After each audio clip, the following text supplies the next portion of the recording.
Hei, hei, mans vārds ir Gunta Legzdiņas-Kroderēna, un šodien mēs tiekamies 24. rubrikas Darīt ir radīt, jeb nejaušība nav sērijā. Šodien es gribētu parunāt par sapņiem. Ne tiem, ko mēs redzam naktī, miedziņā, bet par tiem, kas jāpārvērš par mērķiem un jāiet piepildīt.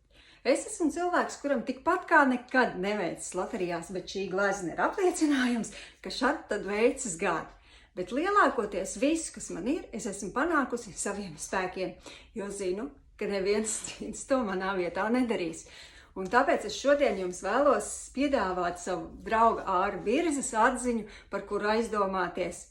Ja tu nezini, ko gribi, tad dabū to, kas paliek pāri. Un tā arī ir. Ja tu nezini, ko tu gribi, tu arī nezini, kurā virzienā iet tam pakaļ. Tāpēc iesaku arī jums sarakstīt uz lapas vai vismaz apdomāt, kas ir tas, ko jūs dzīvē vēlaties, salikt pa punktiem, kā jūs to varat panākt un doties piepildīt. Lai sapņi piepildās. Čau, čau! Tiekamies atkal pēc nedēļas!